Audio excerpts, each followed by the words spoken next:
ओम जयंती मंगला काली भद्रकाली कपालिनी दुर्गा क्षमा शिवा धात्री स्वाहा स्वधा नमोस्तुते भगवत्यै नमः पराम्बिकायै नमः। चलिए, तो क्या बाबू पिछले पाठ में हम लोग टिड्ढाणई द्वयसज दघनई मात्रच तयप ठक ठई कई क्वरपह इस सूत्र को देखे। समझ में आया आप लोगों को? कोई दिक्कत? बढ़िया से बैठ गया? उसमें सब सूत्र वगैरह देखे कि नहीं देखे? बैठ के लगाए पाठ के, खाली ऐसे ही लगाए ना? उसमें वार्तिक भी आया, नईस नई कब ख्यूस तरुण तरुणानाम उपसंख्यानम, तो उसको भी देख लिए। ठीक है, वो पहला पाठ किए कि नहीं किए? चलो, तो उसके बाद अब हम लोगों को आगे चलना है। कौन सूत्र आया? ययश्च, यहाँ से आगे चलना है। तो चलिए देखो कितने पद है इसमें बाबू? 2 पद है। ययः इति पंचम एक वचनांतम, अरे ये अंतात कर रहे हैं ना, तो पंचम एक वचनांतम च इति अव्ययम, ऊपर से प्रातिपदिकात की अनुवृत्ति आ जाती है। ययः ये विशेषण बन जाता है, विशेषणत्वात् तदंत विधि हो जाती है।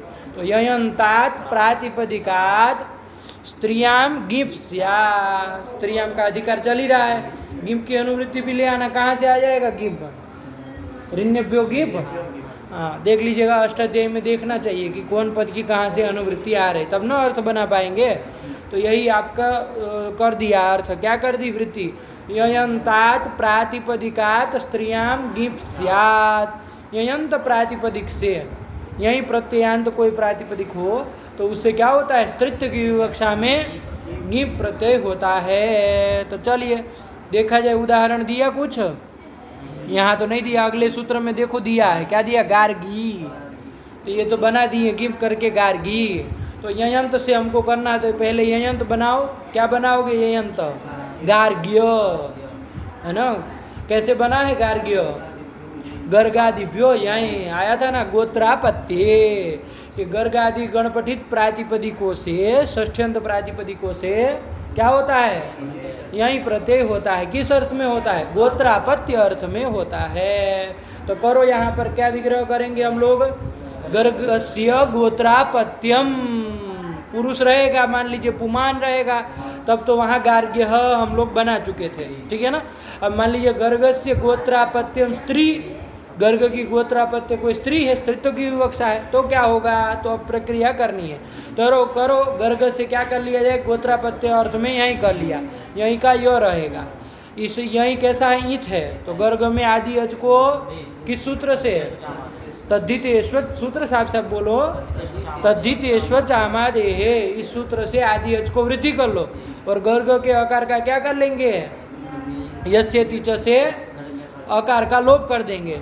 तो क्या बचेगा? गार्ग य, गार्ग्य, ये बन जाएगा। ये आपका हुआ ययंत प्रातिपदिक। कैसा प्रातिपदिक हुआ? प्रातिपदिक आया कि नहीं आया? तो अब चलो, इससे स्त्रीत्व की विवक्षा तो है ही, तो कौन सूत्र लग जाएगा? ययश्च। अच्छा, टिड्ढाणे गिप कर पाएगा क्या इधर गार्ग्य से? क्यों नहीं कर पाएगा? और टिड्ढ अण में यही नहीं ना आया था, अण अ ये सब आए थे, लेकिन यही तो ययंत से वो नहीं कर पाता, वार्तिक भी नहीं कर पाता। चलिए, तो वही सूत्र कर देगा ययश्च, कि ययंत से स्त्रीत्व की विवक्षा में गिप प्रत्यय होता है। तो कर लो गिप प्रत्यय बाबू, गिप का ई रहेगा, तो गार्ग्य ई, ये बन जाएगा। अब क्या कर लिया जाए? इधर लगा दो, ई पर में है ना, दीर्घ इकार पर में है, तो कौन लग जाएगा? यस्येति च, है ना, कि भैया दीर्घ इकार अथवा तद्धित परे हो तो इधर इकार आकार का लोप होता है, तो आकार का लोप कर दो, तो गार्ग्य ई, ये स्थिति बन जाएगी। देखो लिख भी दिए आगे, अकार लोपे कृते। क्या मतलब? किस सूत्र से? इस सूत्र से दीर्घ इकार परे रहते अकार लोपे कृते, है ना। अब करे कृते मतलब कर दिया, तो अब क्या किया जाए? तो अगला सूत्र आ रहा है। स्थिति क्या बनी आपकी? गार्ग्य, हलंत है, गार्ग्य ई, ये बन जाएगा। ठीक है ना? चलिए, अब आगे सूत्र आया, कौन आया? हलस्तथितस्य। कितने पद है देखो बाबू? हलह इति षष्ठ्यंत करोगे, अरे वो वृत्ति देखो ना, हलह परस्य, हल से पर में, तो कौन कर रहे हैं? पंचमी है भाई। अलह इति पंचमेक वचनांतम, तद्धितस्य तो षष्ठीक वचनांतम, दो पदे लगा कि नहीं लगा? अरे वृत्ति को ध्यान में देखोगे तब न पता चलेगा कौन विभक्त्यंत है। तो फिर अलह इति पंचम एक वचनांतम, तद्धितस्य इति षष्ठीक वचनांतम, पूरा पूरा बोला करो। चलो अब अर्थ किया जाए, क्या कह रहे भैया? तो हलह परस्य तद्धित यकारस्य उपधाभूतस्य लोपः इति परे, यही तो वृत्ति कर दी है।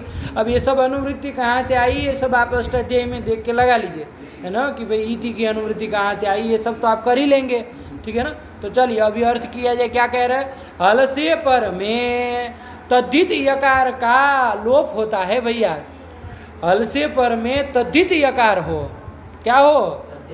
तद्धित संबंधी, तद्धित प्रत्यय संबंधित यकार हो तो उसका लोप होता है। लेकिन वो तद्धित यकार कैसा होना चाहिए? उपधाभूत होना चाहिए, उपधा में होना चाहिए। आया कि नहीं? तो ऐसे यकार का लोप होता है, कब होता है? इति परे, दीर्घ इकार परे रहते। लगा कि नहीं लगा? क्या अर्थ कर दिए हलस तद्धितस्य? ए बालक, अर्थ बोलो हिंदी में, क्या अर्थ हुआ हलस तद्धितस्य का?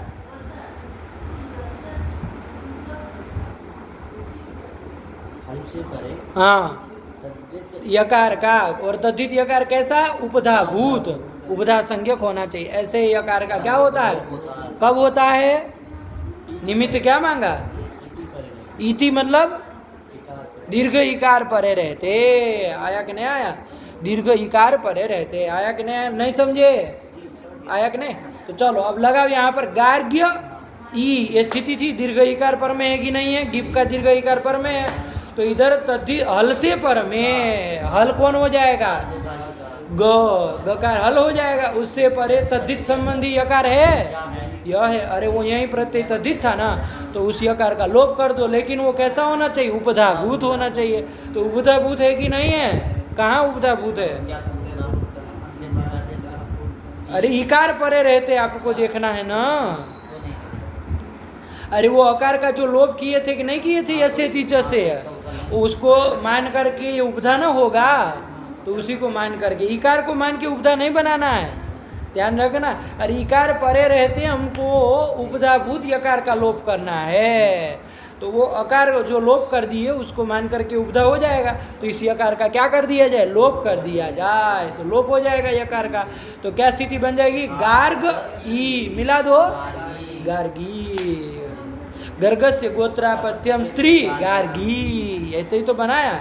और क्या है? गिप कर दिए, और इधर इसे यकार का लोप कर दिए, और अकार का यसेति जैसे पहले ही लोप कर चुके हैं, तो गार्गी बन गया। और सु आदि विभक्ति लाएंगे, सु लाएंगे तो उसका क्या हो जाएगा?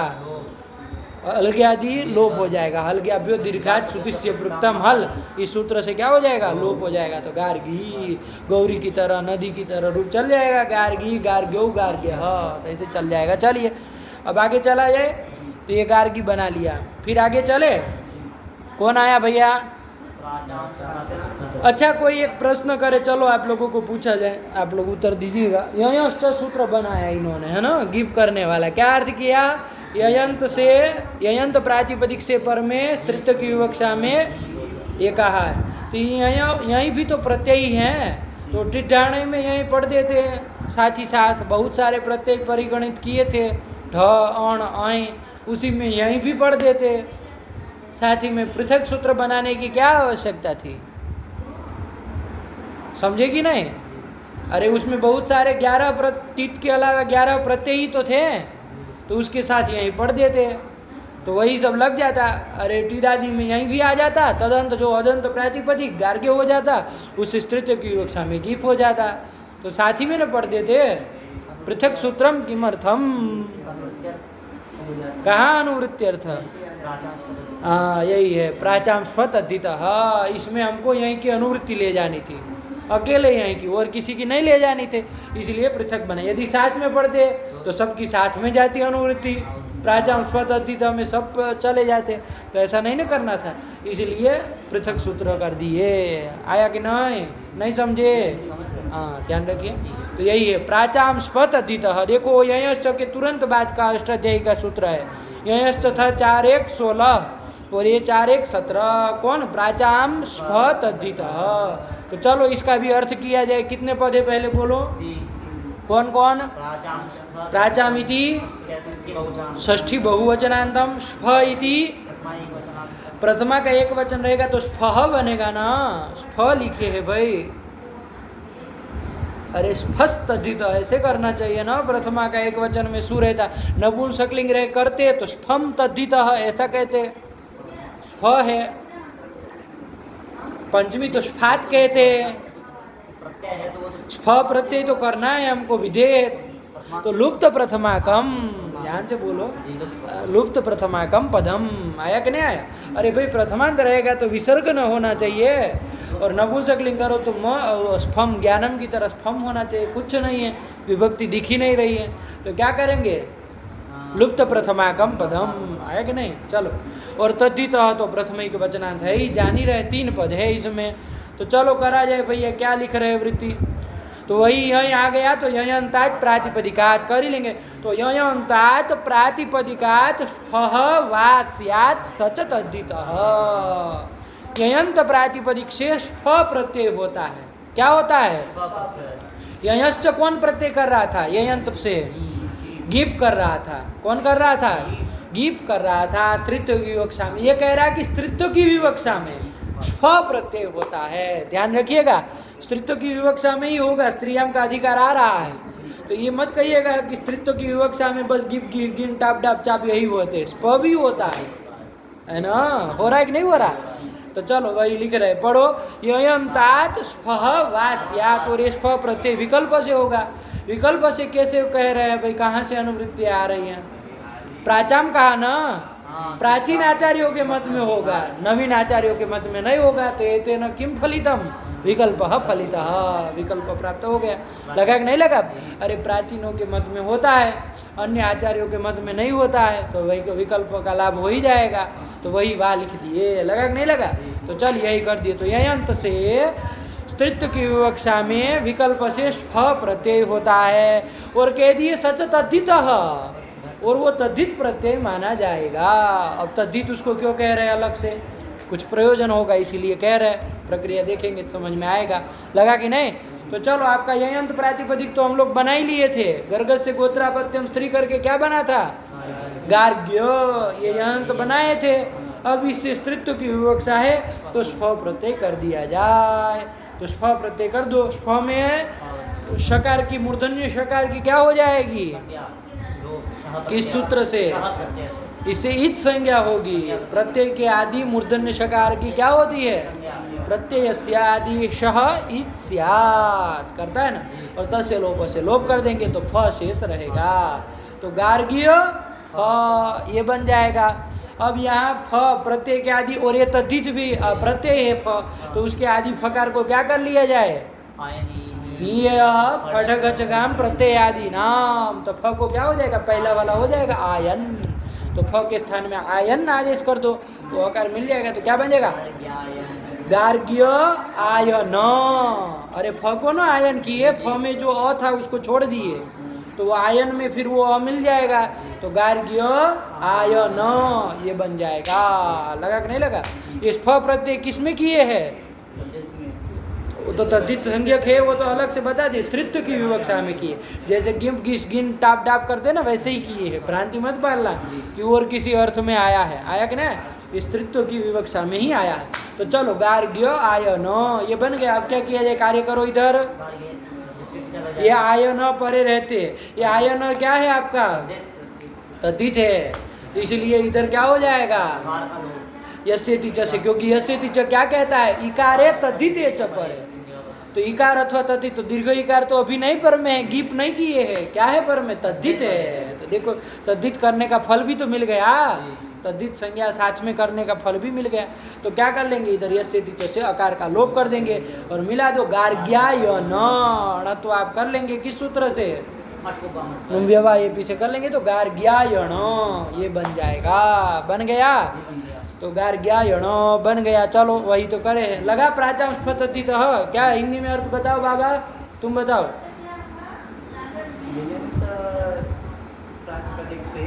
स्त्रीत्व की विवक्षा में से है ना, सचत अतीत, ये जोड़े रहना, इसको छोड़ोगे तो गड़बड़ा जाएगी प्रक्रिया, है ना, फिर हो नहीं पाएगा, नहीं ना हो पाएगा।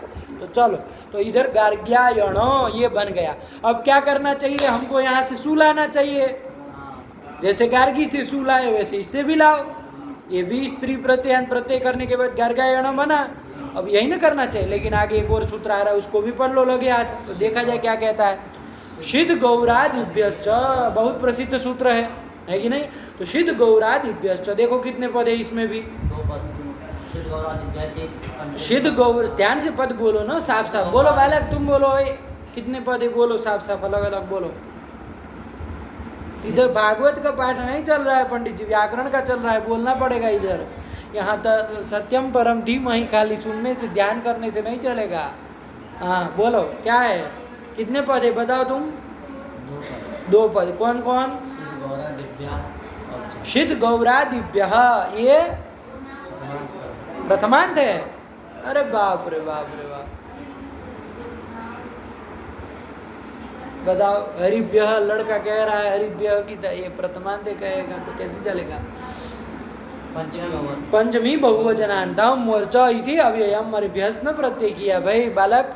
चलो, सिद्ध गौरादिभ्यश्च, ध्यान दो, पुस्तक आज भी नहीं लाए तुम, कहाँ है। सब बहानेबाजी मत करो, कैसे से ले लिया करो पुस्तक, है आजकल फोन में भी आ जाती है, नहीं आ जाती है पीडीएफ, उसी में खोले रखो। और फोन का खाली मतलब मूवी देखने में ही यूज करोगे, पढ़ने लिखने में उपयोग नहीं करोगे। चलो, आया कि नहीं। तो दो पद है, सिद्ध गौरादिभ्य इति पंचमी बहुवचनांतम च इति अव्ययम। ये सिद्ध गौरादिभ्य को जरा बनाओ तब ना अर्थ पता चलेगा।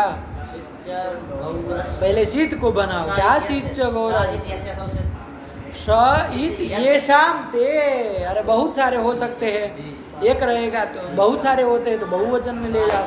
स इत ये शाम ते इति शितः, इति शितः, और गौरः आदिर ये शाम ते इति गौरादयः, पहले दोनों में बहुरी करके बनाओ। अब शीतश्च गौरादयश्च इति शीत गौरादयः, इतरेतर द्वंद्व करो, और फिर तेभ्यः पंचमी का बहुवचन लाओ तो शीत गौरादिभ्यः। अरे समास ध्यान से करो, बना कि नहीं बना। तो शीत से, अब देखा जाए वृत्ति, देखे सूत्र से तो निकल रहा है शीत से और गौरादि से कुछ कार्य होता है, देखा जाए क्या करता है भाई। तो देखो वृत्ति पढ़ो, शीतभ्यो गौरादिभ्यश्च स्त्रियां गीष्यात्, थोड़ी ऊंची आवाज निकाला करो, है ना आवाज। हाँ चलो, क्या कह रहा है कि शीत प्रातिपदिक से और गौरादि प्रातिपदिक से, दो ले रहे, प्रातिपदिकेभ्य विशेष बना लेना।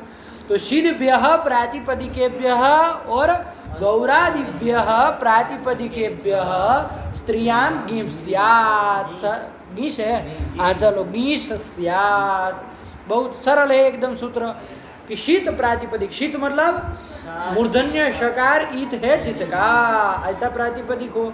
चाहे गौरादि गण पठित, गौर आदि एक गण बना दिया आचार्य ने, गौर, और आगे बहुत सारे शब्द आप लोग देखिएगा, है ना। तो उन सब प्रातिपदिकों से क्या होता है, स्त्रीत्व की विवक्षा में गीष प्रत्यय होता है। आया कि नहीं आया। तो चलिए गीष कर लिया जाए भैया। तो अब देखो हमारा क्या बन के रखा था, हमारा गार्ग्यायण बना था ना, स्फ प्रत्यय करने पर क्या बना था, गार्ग्यायण। ये कैसा है आपका, शीत है। अरे स्फ प्रत्यय किया था ना, मूर्धन्य शकार इसका ईत था ना, तो गार्ग्यायण आपका शीत है। तो इससे क्या कर लिया जाए, स्त्रीत्व की विवक्षा में गीष प्रत्यय कर लिया जाए। लेकिन कोई कहेगा भैया कैसे करोगे, नहीं होगा।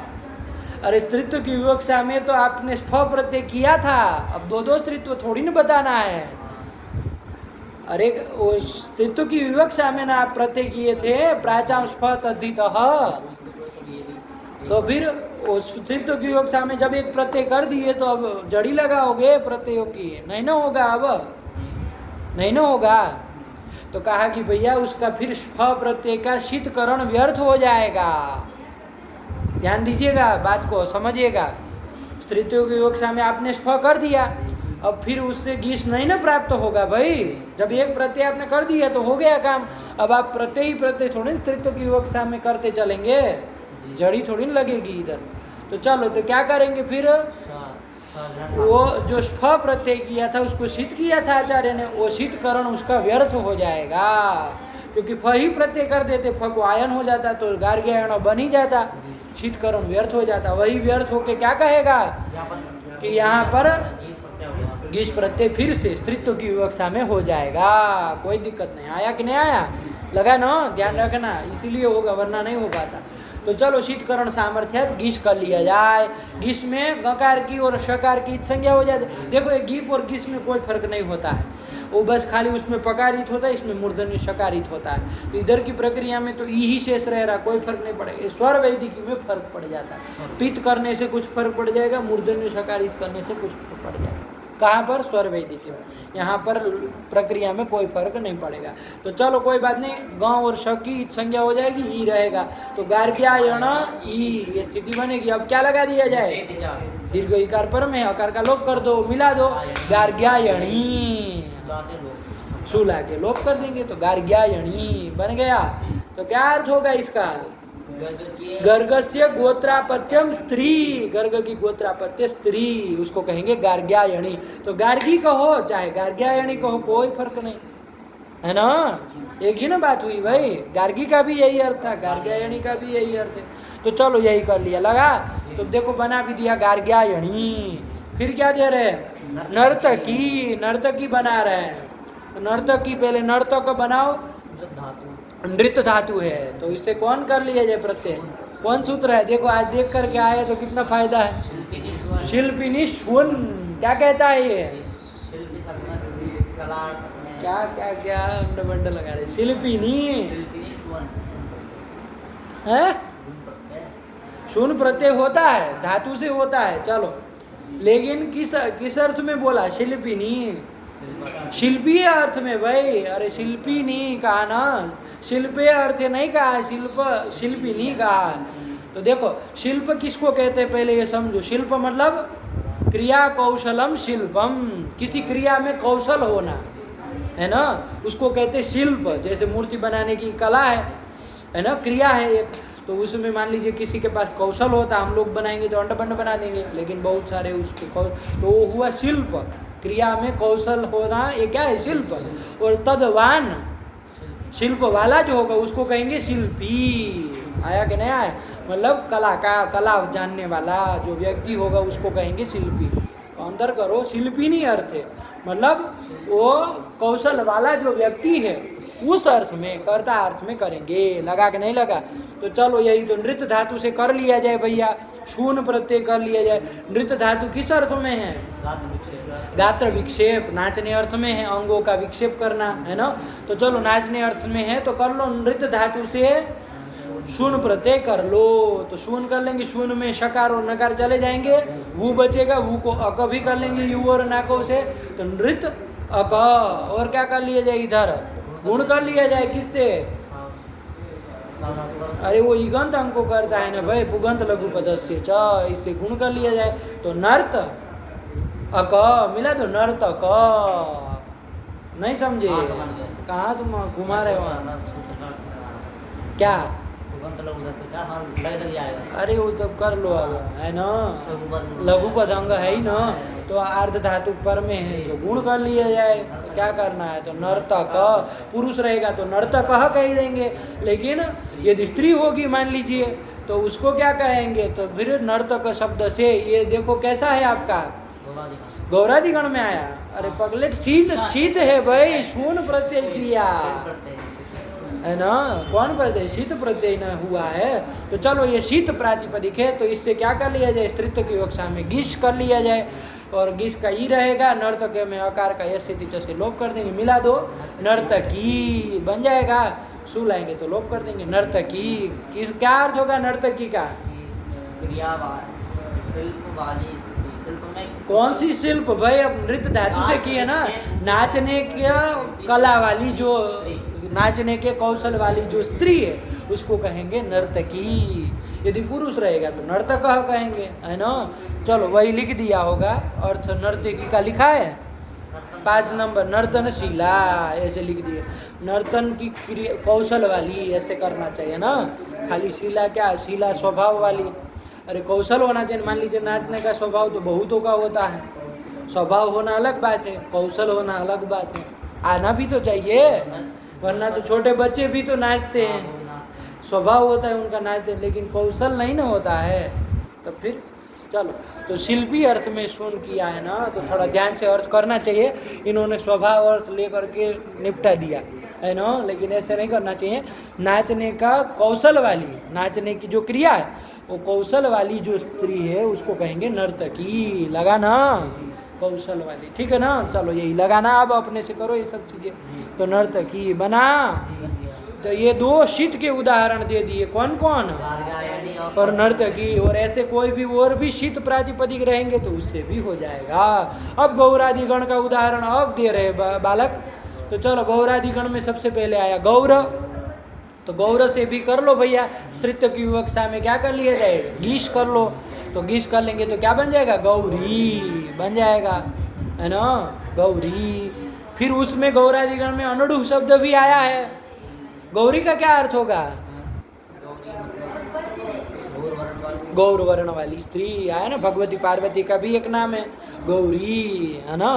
तो चलो तो वही है गौरी। स्त्रीत्व की विवक्षा में गौर शब्द से क्या कर लिया, अरे पुरुष रहता तो गौरह कहते, जैसे भगवान शिव को कहा जाता है ना कर्पूर गौरम, तो गौर शब्द वहाँ शिव के लिए प्रयोग हुआ है ना।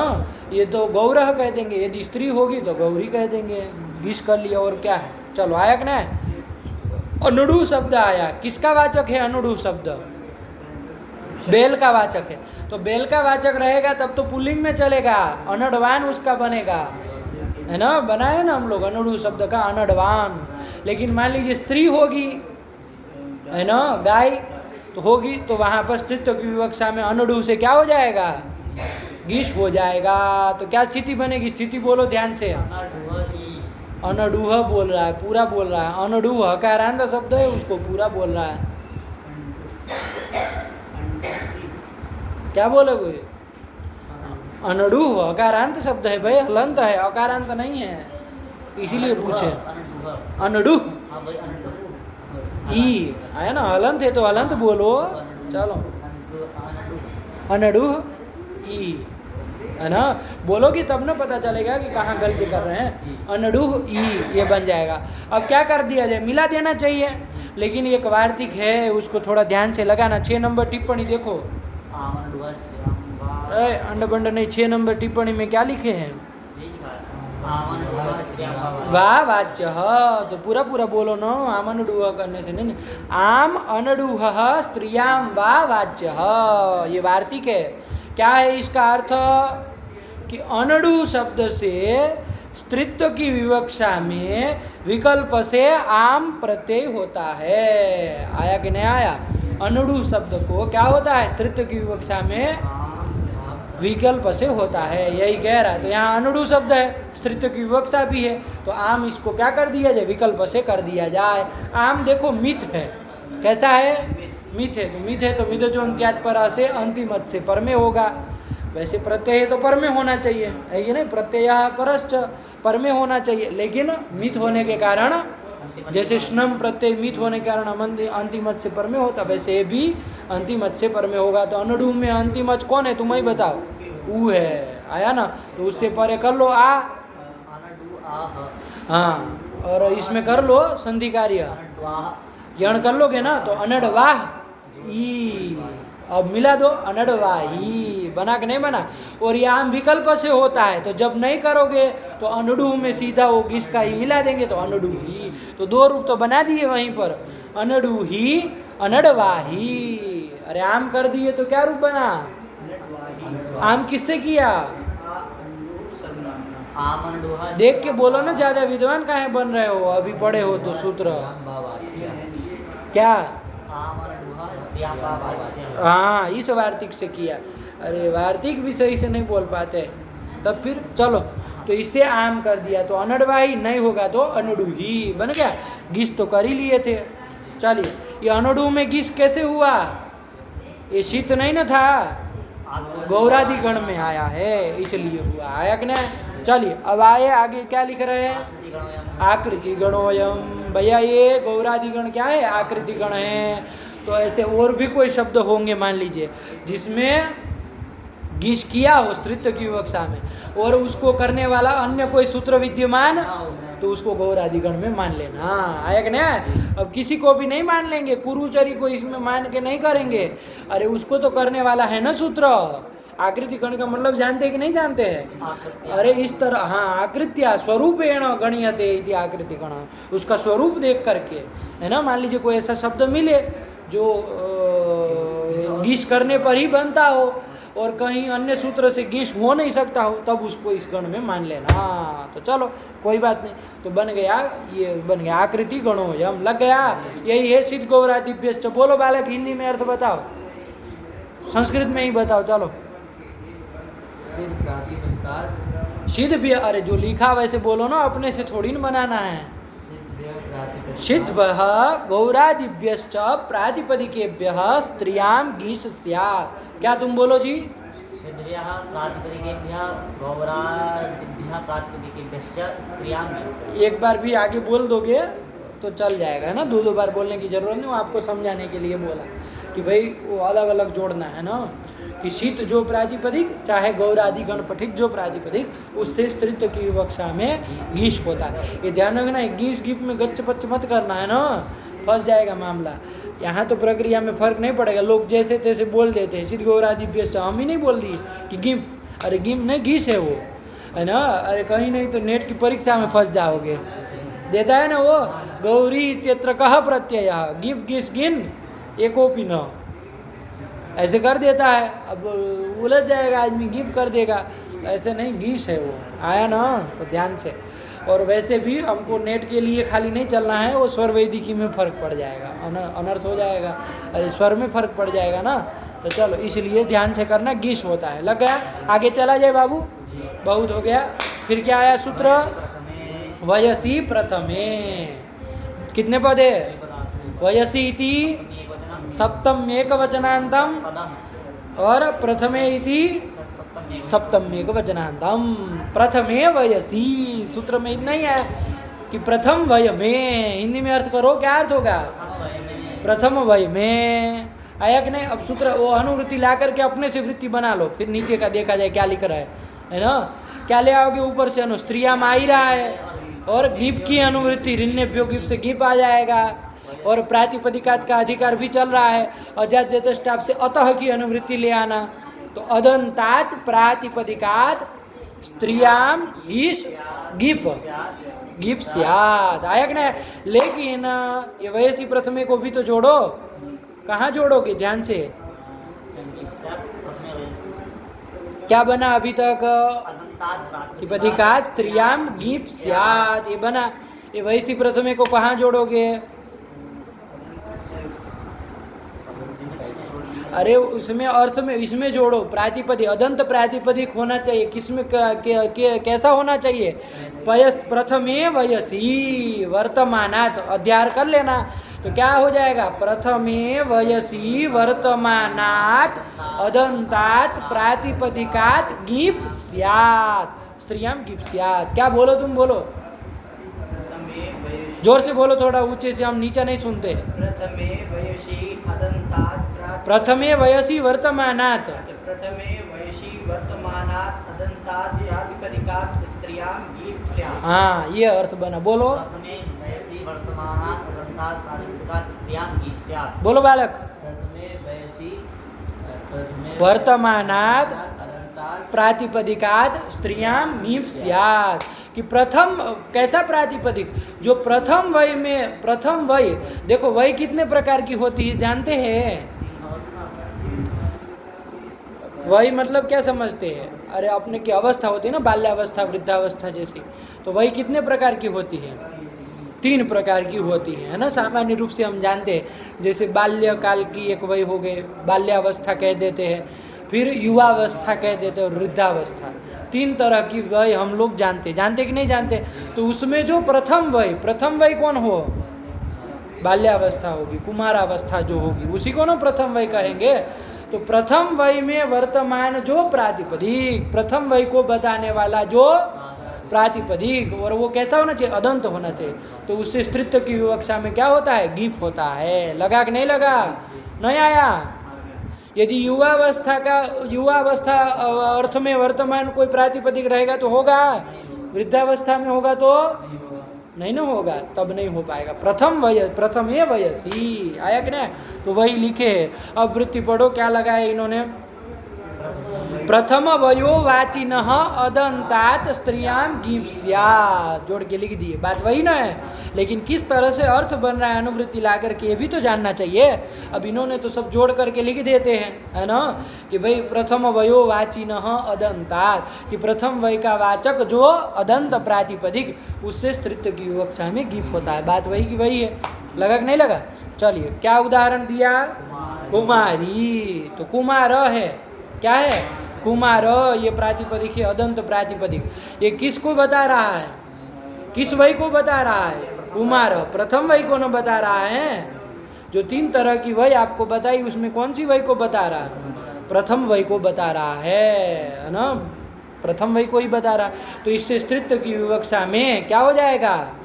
गीप हो जाएगा। यदि पुंस्त्व की विवक्षा होगी तब तो कुमार ये बनता है, नहीं कहते फलाना कुमार, अमित कुमार, फलाना कुमार। तो ये कुमार मतलब ये तो पुंस्त्व की है, लेकिन स्त्रीत्व की विवक्षा होगी तो गिप हो जाएगा। तो कुमार से गिप कर लो तो गिप का ई रहेगा, अकार का ऐसे तीसरे से लोप कर दोगे, क्या बन जाएगा? कुमारी। नहीं कहते हैं कि ये कुमारी है। तो चलो, तो स्त्रीत्व विवक्षा में गिप कर दिए। लगा? वही 80 प्रथम में लगा बाबू, ध्यान से, है ना। ये प्रयोग कर, जैसे मान लो अब चलो आपको दिया जाए शिशु है, प्रथम वय का वाचक ही ना शिशु शब्द भी नहीं है कि द्वितीय तृतीय वय का वाचक है। आपके यहाँ बुजुर्गों को शिशु कहा जाता है, तो कौन वय का वाचक है? प्रथम वय का वाचक प्रातिपदिक है। अब मान लीजिए स्त्रीत्व की भी विवक्षा हो जाए, ये कहना हो शिशु कन्या, तो वहाँ गिप होगा कि नहीं होगा? ये बताएगा ये लड़का, बताओ। वैसी प्रथम से हो जाएगा ना गिप? हो जाएगा ना? नहीं होगा? नहीं होगा। क्यों नहीं होगा बताओ? अरे प्रथम वय का वाचक तो है, लेकिन अदंत नहीं ना है। अदंत है क्या शिशु? शिशु प्रातिपदिक अदंत है क्या? ह्रस्वाकारांत है क्या? अरे भाई तुमको पूछ रहे हैं, क्या हो गया? ह्रस्वाकारांत है क्या? नहीं ना, उकारांत है भाई, कहाँ से हो पाएगा? तो गिम्प नहीं ना होगा। तो ध्यान रखो, अदंताज प्रातिपदिका जोड़े रहना है, उसको छोड़ दोगे तो गड़बड़ा जाएगा। पता चला शिशु में भी गिम्प कर दिए, ऐसे नहीं चलेगा। चलो बना कुमारी। अब ये 7 नंबर टिप्पणी क्या लिखी है, थोड़ा देखो इसको।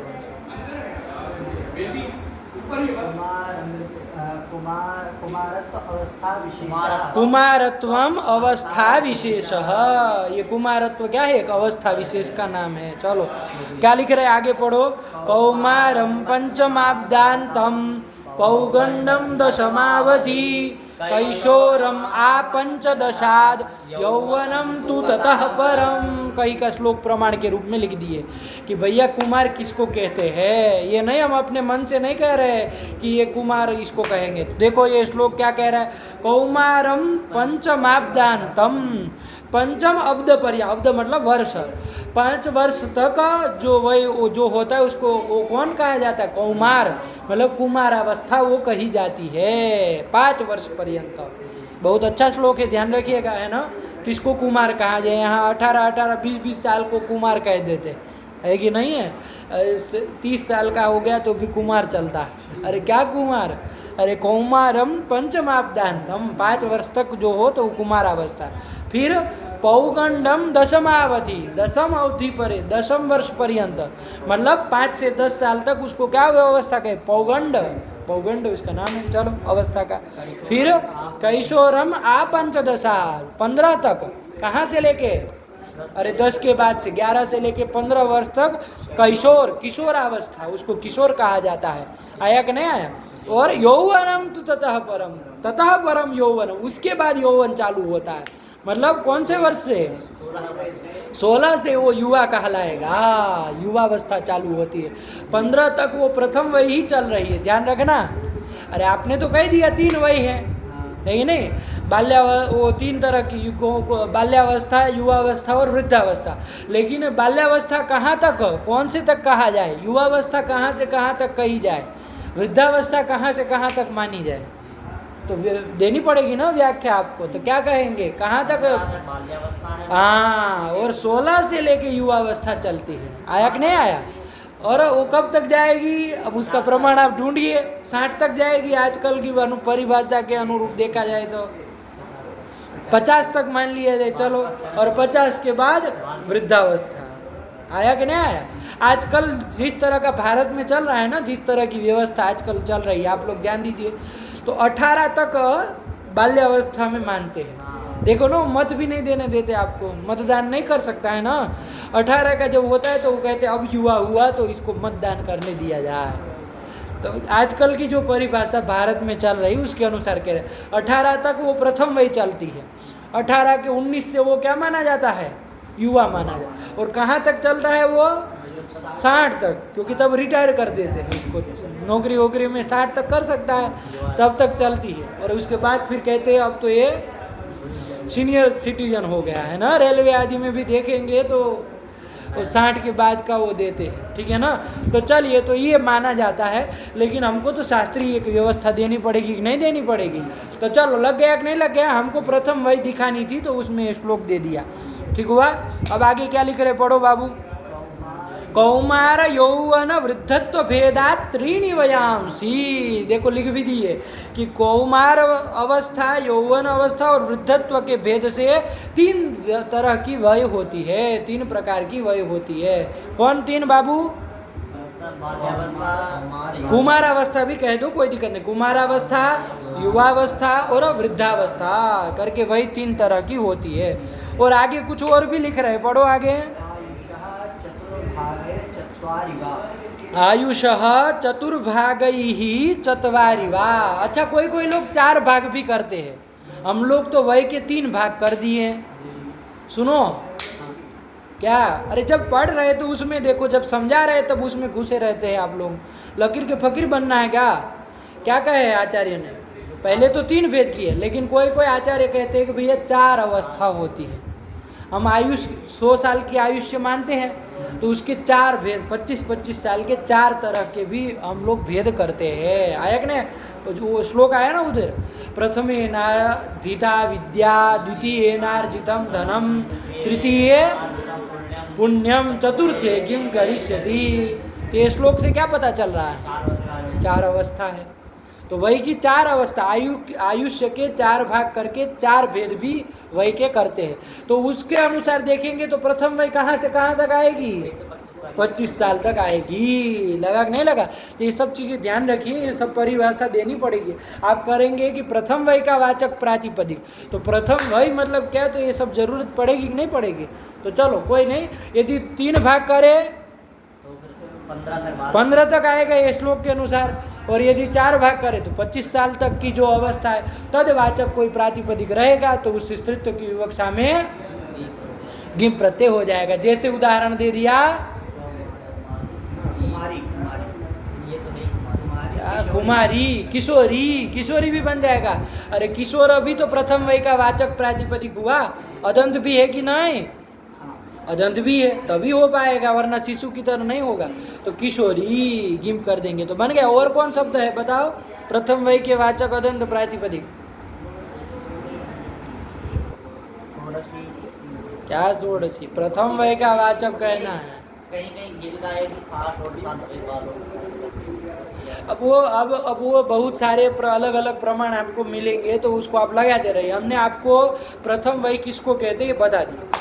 3 तरह का भाग करेंगे तो प्रथम वय क्या होगी, 4 भाग करेंगे तो प्रथम वय कहाँ से कहाँ तक, ठीक है। अरे चिरंजीव कहाँ वय का वाचक है? चिरंजीव तो मतलब लंबा जियो, तो वो चिरंजीवी नहीं है वो, ये गिम्प गिस वाला थोड़ी ना है वो। चिरंजीवी। अरे वो प्रथम वही का वाचक चिरंजीवी, वहाँ पे चिरंजीवी कैसे बना है? वही का वाचक नाम चिरंजीवी, उसमें वही नहीं है उसमें। हाँ, कहाँ तुम लगा रहे हो? अवय चलो और भी कोई हो तो देखना है ना, आया कि नहीं? चलिए अभी टिप्पणी आगे देखो, कुछ छोड़े हम लोग, अभी छूटा है, क्या लिखे है? वेदं तत्त्वं वयसि अचरं ए प्रथमम वयः, यौवन से पहले की जो वय होती उसी को प्रथम वय कहते हैं। और स्पष्ट हो गया कि नहीं हो गया? युवावस्था से पहले वाली वय। चलो अत्र इदम तत्वम, इसको ध्यान से लगाना है, काम की बात है ना। अत्र इदम तत्वम, यहाँ पर ये एक तत्व की बात एक है, तो क्या है भैया?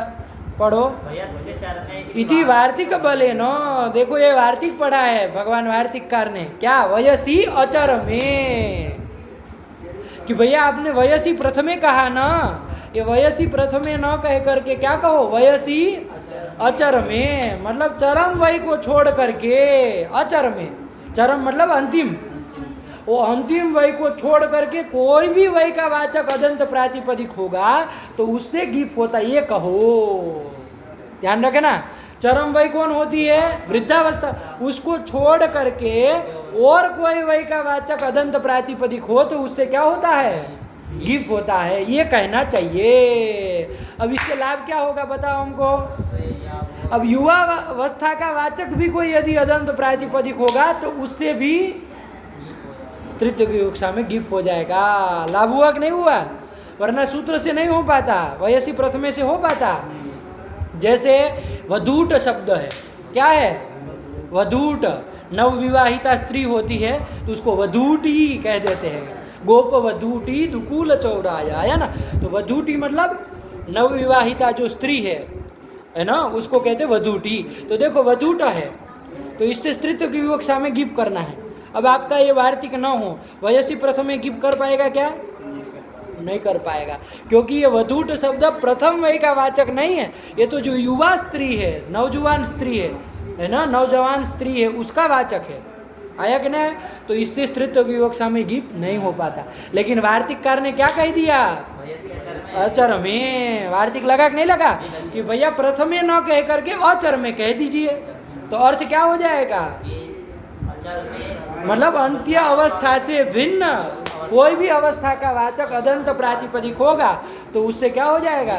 स्त्रीत्व की कक्षा में गिप हो जाएगा। भाई लिखा है, पढ़ो। अत्र इदं तत्वम, ध्यान से लगाना है। वृद्ध वयो वर्जयित्वा, वृद्ध वय को छोड़ करके सर्वत्र एव गिप प्रत्यय इष्ट। युवावस्था वाचक में भी गिप प्रत्यय इष्ट, बाल्यावस्था में भी गिप प्रत्यय इष्ट। लगा कि नहीं लगा? तो इस ये लगा नहीं, वार्तिक ध्यान रखना, वरना वधूटी नहीं बनेगा। वधूटी, चिरंटी ये सब नहीं बना पाएंगे। चिरंटी भी ऐसा है, चिरंट था, ये भी नवविवाहिता स्त्री को ही कहते हैं, तो उससे भी स्त्रीत्व की कक्षा में अब गिप हो जाएगा। कब? जब आप प्रथमे न कह करके क्या कह दिए? अचर में कह दिए तो ये तत्व को भी जाने रहना। लग गया?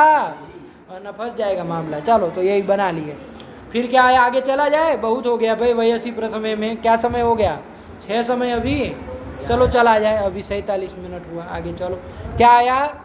द्विगो हो, किया जाए ना? अरे दिमाग भर जाए तो बताना, है ना? चलो, अरे सब सरल सरल सूत्र हैं, लेकिन बातें ध्यान में रखोगे सब, टिप्पणी विप्पणी तो काम की चीज़ें हैं। चलो द्विगो हो, कितने पदे देखो बाबू? द्विगु का द्विगो हो इति पंचमी, पंचम एक वचनांतम, एक ही पद है। द्विगु का द्विगो हो बन जाएगा ना? अरे द्विगु समास है ना कोई? द्विगु समास जानते हैं?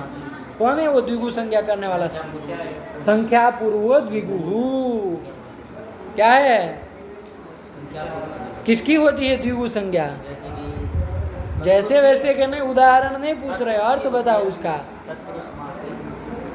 क्या तत्पुरुष समास की? संख्या पूर्व द्विगु का अर्थ बताओ। द्विगु संज्ञा होती है तो किसकी होती है?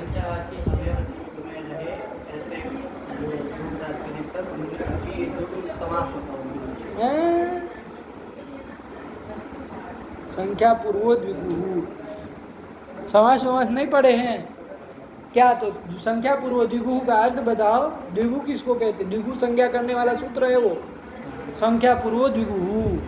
द्विगु समास नहीं करता है वो, द्विगु संज्ञा करता है।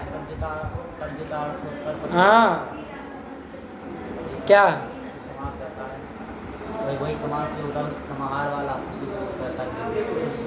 अंड बंड लगा रहे हो। अरे ध्यान देखो, तो एक समास करने वाला सूत्र गया तद्धितार्थोत्तर पद समाहारे च।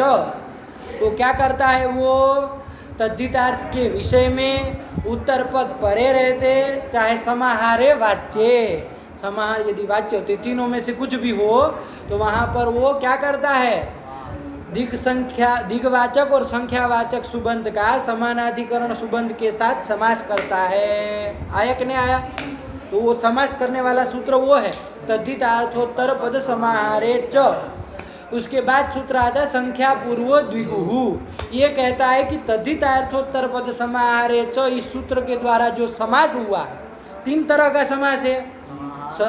तद्धितार्थ के विषय में, उत्तर पद परे रहते, या तो समाहार वाच्य, ये तीन परिस्थिति में करता है। तो ये तीन प्रकार का ये जो समास है तद्धितार्थ सूत्र के द्वारा होने वाला, वो समास में जब वो संख्या पूर्वक रहेगा, दिग्वाचक दिग पूर्वक रहेगा तो नहीं होगा, संख्या पूर्वक जब ही वो समास रहेगा तो उसकी द्विगु संज्ञा होती है। ये कहता है। लगा कि बस ऐसे ही खाली हवा में बातें करते आप लोग बिना वृत्ति। ये लड़का तो हमको कहा था हम सब याद किए हुए हैं, कुछ याद नहीं है। तब फिर अरे वृत्ति याद नहीं होगी, कपोल कल्पना करने से थोड़ी ना चलता है। इधर हवा में थोड़ी ना साहित्य है कि कल्पना करते चले। नियतिकृत नियम रहिता इधर नहीं चलता है, इधर नियम से चलता है। यहाँ जो पाणिनि का नियम है उसी के अनुसार चलना पड़ेगा। वहाँ साहित्य में आपका चलता होगा कि नियतिकृत नियम रहिता, क्या कहते, यही ना कहते हैं। नियति मतलब विधाता, उसके द्वारा जो नियम बनाए गए उससे रहित है, मतलब कोई नियम नहीं है। नियति के वो विधाता के ब्रह्मा के द्वारा जो सृष्टि बनाए उसमें तो नियम से चलता है। अरे मिट्टी से ही ना घड़ा बनेगा, लेकिन साहित्यिक लोगों को कोई नियम नहीं, वो बिना मिट्टी के घड़ा बना दे, है कि नहीं है, कहीं का कुछ कर दे। तो वैसे यहाँ नहीं चलता है साहित्य की तरह, इधर व्याकरण में नियम रहित नहीं चलता है, नियम से चलना पड़ता है। तो चलो लगा कि नहीं लगा? चलो तो ये आया ना चलो घबराओ नहीं, कहने के तात्पर्य वृत्ति याद रखो तब ना हो पाएगा। तो चलो ये द्विगु समास किसको कहते हैं हम लोग जान लिया। अब चलो क्या कह रहा है इधर, अदंतात द्विगो गीप स्यात्। अदंत यदि द्विगु होगा, कैसा द्विगु होगा, ह्रस्व अकारांत द्विगु होगा, तो उससे गीप प्रत्यय होता है स्त्रीत्व की विवक्षा में। ये तो जोड़ना ही है आपको। चलिए जैसे उदाहरण दे दिया त्रिलोकी, आया ना, तो करो इसमें पहले त्रिलोक बनाओ इसको। त्रयाणाम लोकानाम समाहारः, तीन लोकों का समूह समाहार। तो करो यहाँ त्रि आम और लोक आम। अरे यही ना लौकिक विग्रह करोगे, त्रि आम लोक आम। अब करो समास, कौन सूत्र करेगा, समाहार वाच्य है कि नहीं, तो तद्धितार्थोत्तर पद समाहारे च से समास कर लिया जाए। समास प्रातिपदिक संज्ञा, दोनों आम का लुक कर दो, त्रिलोक, ये बन जाएगा। और संख्या पूर्व द्विगु से इसका द्विगु नाम रखो, क्योंकि देखो तद्धितार्थ से ही समास किया है और ये कैसा है, संख्या पूर्वक है, संख्या पूर्व में है, इसलिए इसका द्विगु नाम हो जाएगा। तो त्रिलोक ये द्विगु समास हो गया। और कैसा है, ये अकारांत है, तो इससे स्त्रीत्व की विवक्षा में क्या हो जाए, गिप प्रत्यय हो जाए। लगा कि नहीं लगा, है कि नहीं? चलो एक बात ध्यान दो थोड़ा इधर, ये तो गिम्प कर लेंगे आप, त्रिलोक से गिम्प करके अकार का लोप करके त्रिलोकी बन जाएगा, कोई बड़ी बात नहीं है, तो बना लेंगे। लेकिन ध्यान रखो वहाँ द्विगु समास जब हम पढ़े तो वहाँ पर एक सूत्र आया था सनपुंसकम। क्या सूत्र था, क्या कहा था वो, कि समाहारे द्विगुर द्वंद्वश्च नपुंसकम स्यात्। समाहार में जो द्विगु और समाहार में जो द्वंद्व, वो क्या होता है, नपुंसकलिंग में चलता है, उसका नपुंसकलिंग होता है। स नपुंसकम सूत्र है। तो ये समाहार में आपने कौन सा किया, द्विगु किया कि द्वंद्व किया, इधर त्रिलोक में द्विगु किया, तो ये नपुंसकलिंग होगा।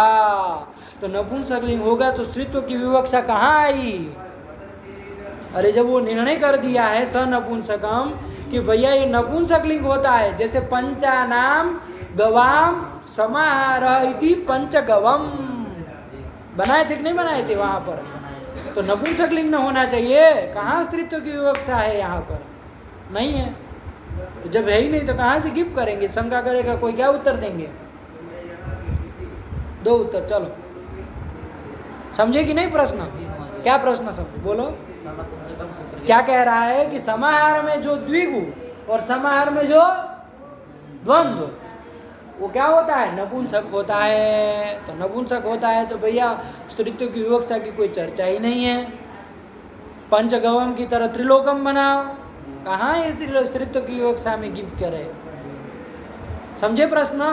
तो देखो वहीं पर एक वार्तिक भी आया है, अब ये सब याद नहीं रहता इसलिए फंसता है, वरना कोई बड़ी बात नहीं, कोई ऐसी शंका भी नहीं बता रहे कि कोई मतलब ढूंढना पड़े। वार्तिक है वहाँ पर, अकारांतोत्तर पदो द्विगुः स्त्रियामिष्ट। लिखो वार्तिक, नहीं याद है तो मुंह ताकते बस हमारा, अंड बंड मत लगा। अकारांतोत्तर पदो द्विगुः स्त्रियाम इष्ट, ध्यान से लिखना। अकारांतोत्तर पदो द्विगुः स्त्रियाम इष्ट, लगा? क्या अर्थ है इसका? कि अकारांत उत्तर पद है जिसका, ऐसा जो द्विगु समास वो स्त्रियाम इष्ट, वो स्त्रीलिंग में इष्ट है। इसके अलावा कोई द्विगु रहे तो वो तो आपका नपुंसकम से आज स नपुंसकम से, लगा कि नहीं लगा? यही है। क्या बोले, बोलो वार्तिक क्या बोले? देखो लिखता नहीं है, फिर अंड बंड बोलेगा। आ कहाँ है? हाँ, अकारांत उत्तर पद वाला जो द्विगु है वो स्त्रीलिंग में इष्ट है। तो देखो यहाँ त्रिलोक में उत्तर पद कौन है? लोक। वो कैसा अकारांत है कि नहीं? तो अकारांत उत्तर पद वाला द्विगु हुआ त्रिलोक, हुआ कि नहीं हुआ? तो वो स्त्रियाम इष्ट, स्त्रीलिंग में इष्ट है। आया कि नहीं? तो इसलिए क्या हो जाएगा यहाँ पर? गिफ हो जाएगा तो त्रिलोकी बन जाएगा। ये वार्तिक ध्यान रखना वरना फंस जाएंगे। वहाँ उदाहरण क्या दिया था? पंचगवम। तो वहाँ क्या था? पंचानाम गवाम। तो वहाँ उत्तर पद गो था, अकारांत था क्या वो? तो अकारांत उत्तर पद वाला नहीं ना है, इसलिए वो स्त्रियाम इष्ट वहाँ नहीं लगा है। वहाँ तो स नपुंसकम से नपुंसकलिंग होकर के पंचगवम बना दिए, लगा कि नहीं लगा? लेकिन यहाँ हो जाएगा, ये ध्यान रखना थोड़ा वार्तिक। चलो तो त्रिलोकी बन गया। फिर क्या आया बाबू? त्रिफला। त्रिफला, त्रिफला बनाओ भैया। त्रयाणाम फलानाम समाहारः, वही प्रक्रिया करनी है। करो, इसमें क्या करोगे? त्रि आम फल आम, समाहार वाच्य है तो तद्धितार्थोत्तर पद समाहार है से समास कर लिया जाए, प्रातिपदिक संज्ञा कर ली जाए, दोनों आम का लुक कर दिया जाए, त्रिफल बन गया। अब ये भी संख्या पूर्वक है तो इसका नाम भी द्विगु हो गया है। अब क्या किया जाए यहाँ पर? ये भी कैसा है? अकारांत उत्तर पद वाला है तो ये भी स्त्रियामिष्ट है। तो अब त्रिफल से स्त्रीत्व की विवक्षा में क्या होना चाहिए? कौन सूत्र लगना चाहिए? द्विगु हो लगना चाहिए, है कि नहीं है? तो भैया गिफ्ट करो तो क्या बनना चाहिए रूप? त्रिफली। लेकिन बनाया त्रिफला। त्रिफला नहीं कहते, त्रिफला चूर्ण पतंजलि का आता है कि नहीं आता है? त्रिफला। तो कैसे बना है? कोई कहेगा भैया ये तो द्विगु समास है, स्त्रीत्व की विवक्षा में गिफ्ट करो द्विगु हो सूत्र के द्वारा, त्रिफला कैसे कर दिए? तो वरदराजाचार्य कह रहे हैं, उसके लिए पंक्ति लिख रहे हैं। क्या लिख रहे हैं? अजादित्वात्। ये अजो आदि गण है ना, जो अजो एडक आदि गण था उसमें त्रिफला का भी पाठ है, इसलिए विशेष विधान होने के कारण वहाँ अजाद्यत स्टाप से क्या हो जाएगा? टाप हो जाएगा। लगा कि नहीं लगा? अरे अज आदि गण में त्रिफला का भी पाठ है, अजा एड का आगे त्रिफला भी है तो इसलिए टाप हो जाएगा। लगा कि नहीं? तो विशेष विधान कर दिया ना आचार्य ने, तो इसलिए विशेष विहितत्वा टाप, तो त्रिफला टाप करने पर त्रिफला बन जाएगा। लगा कि नहीं? ऐसे ही त्र्यनिका सेना, त्र्यनिका बनाया तो त्रयाणाम अनिकानाम समाहारः, तीन अनिक का समाहार। अनिक मतलब किसको कहते हैं? सेना को कहते हैं, सैन्य विशेष का नाम है। तो चलो, तो तीन सैन्य विशेष का समाहार, यही ना हो जाएगा। तो चलो क्या कर लिया जाए, यहाँ भी त्रियनिक बना लेंगे ना समास वगैरह करके, ये भी स्त्रीलिंग में चल रहा है। यहाँ भी द्विगु समास है तो क्या होना चाहिए? गिफ होना चाहिए। क्या प्रत्यय होना चाहिए? गिफ होना चाहिए द्विगुओं से। लेकिन ये भी अजादि गण में आया है इसलिए यहाँ भी टाप हो जाएगा, तो त्र्यनिका बन जाएगा। तो सेना, सेना का नाम हो जाएगा त्र्यनिका सेना। अरे तीन सैन्य विशेष का समाहार जो है उसी को त्र्यनिका कहेंगे। उसी को सेना कह रहे हैं। चलो लगा कि नहीं लगा? यही कर लिया। तो ये थोड़ा ध्यान रखना है, इसमें कोई त्रिफलामी शंका कर सकता है कि भैया त्रिफलामी गिप क्यों नहीं किए? करेगा ना भाई? द्विगु समास से तो द्विगु से गिप करो, तो क्यों नहीं किए? तो क्या उत्तर दोगे? अजादित्वात टाप, अजादि गण में आने के कारण टाप कर दिया। चलो ऐसे ही और उदाहरण इसके बहुत सारे बनते हैं द्विगु के, बनाओ। जैसे त्रिपादी, नहीं कहते त्रिपादी? अरे सपाद सप्ताध्यायी प्रति त्रिपादी असीता, त्रिपादी बनाओ। त्रिपादी कैसे बनेगा? पादानाम समाहारः, त्रिपाद बन जाएगा। स्त्रीत्व की विवक्षा होगी तो उसमें क्या हो जाएगा? गिफ हो जाएगा। तो त्रिपादी ऐसे ही तो बना। अष्टाध्यायी, अष्टानाम अध्यायानाम समाहारः, तो अष्टाध्याय बन जाएगा। द्विगु समास है ही, तो तृतीय की विवक्षा में क्या हो जाएगा? कौन सूत्र से? द्विगु हो सूत्र से गिप हो जाएगा। तो अष्टाध्यायी। कितने सारे उदाहरण और बोलो। अरे द्विगु समास का बोलो उदाहरण हैं। सपादी भी बना लो, कोई दिक्कत नहीं। सपादी कैसे बनेगा भाई? कहाँ वहाँ कहाँ द्विगु? सपादी कैसे बनेगा? अंड बंड बना रहा है। सप्ताध्यायी बन जाएगा। सप्तानाम अध्यायानाम समाहारः सप्ताध्यायी, ये बन जाएगा। सपादी कहाँ अंड बंड लगा रहा है? और बनाओ द्विगु का। अरे आप लोग साहित्य और पुराण वाले लोग, पंचानाम वटानाम समाहारः पंचवटी बन जाता है ना? अब ऐसे अपने से मत, मतलब बनाओ, कोई दिक्कत नहीं, अपने से प्रसिद्ध शब्दों का बोलो। त्रिवटीनाथ एक बहुत प्राचीन मंदिर है। अच्छा, क्या है? त्रिवटीनाथ। तो त्रिवटी पहले बनाओगे, फिर उसका नाथ। त्रिवटी नाथ कौन? महादेव है। हाँ, तो त्रिवटी ऐसी बनेगा। त्रयाणाम वटानाम समाहारः त्रिवटी। और बनाओ। अरे ये थोड़ी नहीं इन्होंने एक उदाहरण दिया तो वही बनाते फिरेंगे दिन भर। अपने से बनाओ। द्विगु का आप बता दिए तो द्विगु बहुत सारे होते हैं।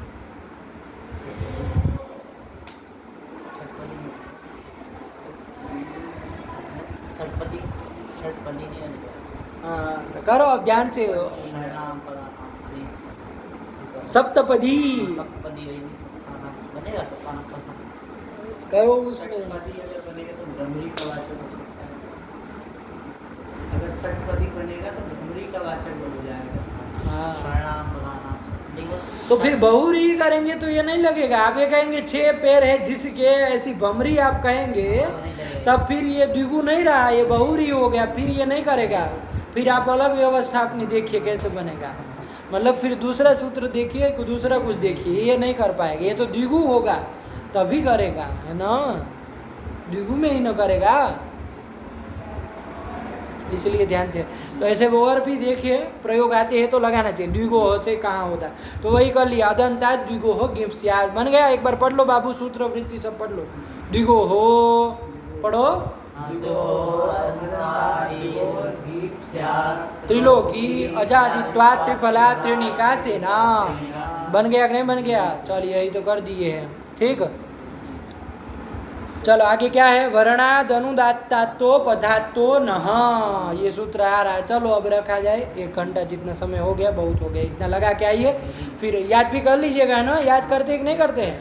इसको तीनों लोग मिल करके बैठ करके साथ में लगाइए और पूरा का पूरा याद कर लीजिए, तब ना लगेगा कि मेहनत कुछ सफल हुई। वरना तो कई बार ये सूत्र पढ़ के आप छोड़ दिए होंगे। चलिए, भगवती नमः, पराम्बिकायै नमः। अस्तु।